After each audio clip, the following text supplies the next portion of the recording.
Questão 2. O paciente de 59 anos, branco, apresenta disfagia progressiva há 3 meses e emagrecimento de 15 quilos nesse período. No momento que este dificuldade para a ingestão de alimentos líquidos, possui antecedente de hipertensão arterial sistêmica e doença do refluxo gastroesofágico. Então, veja, um paciente de 59 anos que apresenta disfagia progressiva e emagrecimento de 15 quilos em 3 meses. Ele já tem doença do refluxo gastroesofágico. Então, deve ter alguma coisa que complicou essa doença do refluxo. Por exemplo, um câncer. E é por isso que ele está tendo emagrecimento tão exacerbado em 3 meses. Perder 15 quilos é muito, né? Usando medicação de forma irregular, o exame físico apresenta-se descorado, hidratado, eupníico, afebril, anictérico, acianótico, com pressão arterial de 140/90, cardiovascular pulmonar abdômen sem anormalidades e tem adenopatias ausentes. O paciente traz endoscopia digestiva alta há 1 mês, que demonstrou lesão úlcero-infiltrativa iniciada a 34 centímetros da entrada dentária superior, da arcada dentária superior, que dificultou a passagem do aparelho. Com base nas informações e no exame apresentado, faça o que se pede nos itens a seguir. Então, veja que ele tem uma lesão úlcero-infiltrativa a 34 centímetros da arcada dentária superior. Então, passou o endoscópio, deu 34 centímetros e deu lá. Então, está no esôfago, né? Não é? No esôfago. Aqui, a 34 centímetros, então não chegou no estômago ainda. Então, veja o que ele diz assim. Aponte o principal diagnóstico para o caso desse paciente. Então, veja que já vale 4 pontos esse diagnóstico. Meu amigo, numa questão de discursiva, você ganhar 4 pontos por causa disso daí, do diagnóstico. O que eu falei para vocês? Sempre falo isso, né? Na maioria das questões discursivas, a primeira pergunta é o diagnóstico.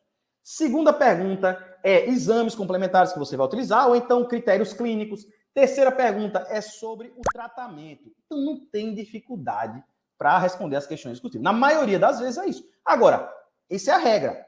Foge a regra algumas vezes. Mas se você tiver 4 questões que seguem esse padrão, já tá bom demais. E essa segue o padrão.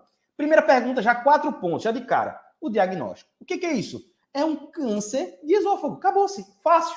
4 pontos de graça. Câncer de esôfago. É uma lesão úlcero-infiltrativa a 34 centímetros da arcada dentária superior. Passou o endoscópio e é isso. Câncer de esôfago. Fácil demais. Olha, a segunda pergunta agora é de graça. Explique o exame necessário para a confirmação diagnóstica. Para confirmar o diagnóstico, o que eu vou fazer? Uma biópsia, meu amigo. Oxi. Então, já tenho 6 pontos de graça. O que eu digo sempre. 6 pontos de graça. Aí ele pergunta aqui na letra C. Cite 4 condutas terapêuticas para pacientes com essa doença. O que eu vou fazer? Primeiro, cirurgia. Já é uma conduta. Ah, Rafael, mas não sei se vai fazer ou se não vai. Ele está perguntando a conduta possível, né? Ele perguntou 4 possíveis condutas terapêuticas. Uma é a cirurgia. Outra, quimioterapia. Ou não, no câncer não pode fazer quimioterapia?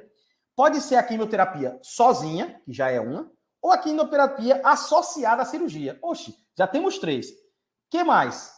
Pode ser uma quimioterapia depois da cirurgia. Então, pode ser neoadjuvante ou adjuvante. Ou pode ser cirurgia mais quimioterapia. Oxe, bom demais. Também pode ser o tipo de nutrição que você vai dar para o paciente. Então, por exemplo, pode ser nutrição parenteral. Ou então, nutrição por gastrostomia. Nutrição do paciente pode ser o que você pode fazer. Tem alguns casos que não precisa fazer cirurgia. Então, pode ser colocar prótese, né? Prótese ou um stent aí no esôfago para passagem do alimento, para, se dependendo da lesão, pode ser que tenha possibilidade de a gente fazer um tratamento aí, quando é nos casos paliativos, né? Você faz aí um tratamento para que ele permaneça com a funcionalidade. Então, já falei mais de 4, né? Gastrostomia, jejunostomia, quimioterapia antes ou depois, terapia junto com a cirurgia, cirurgia exclusiva. Então, são várias coisas. Nutrição parenteral, né?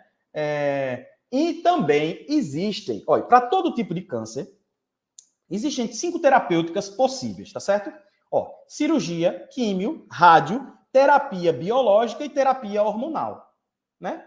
Então, são 5 aí que Agora, é possível usar essas terapias? Algumas sim, outras não. No caso aí, químio, cirurgia, a imunoterapia, terapia imunológica, pode ser utilizada aí nesses casos, certo? Gastrostomia, nutrição parenteral, aí vai depender do tipo do câncer, do estágio, quanto foi avançado. Eu já falei algumas respostas aí possíveis. Então, veja, essa questão era muito, mas muito, mas muito fácil. Essa foi de graça. Então, quando é uma questão de graça assim, a gente não pode perder os pontos bestas, porque essa questão vai ajudar nas outras, certo? Então, veja, rapidinho, a gente fez a questão simples. Espero que você tenha entendido cada um dos pontos que foram colocados. Espero que você tenha gostado dessa live, né? Se você gostou dessa livezinha rapidinha, escreva aí, #LiveTop, para eu saber que você gostou. Não se esquece de curtir, de compartilhar, de se inscrever no canal e deixar aqui o seu comentário para as próximas lives. Certo? Papai do Céu abençoe todos vocês e nos vemos aí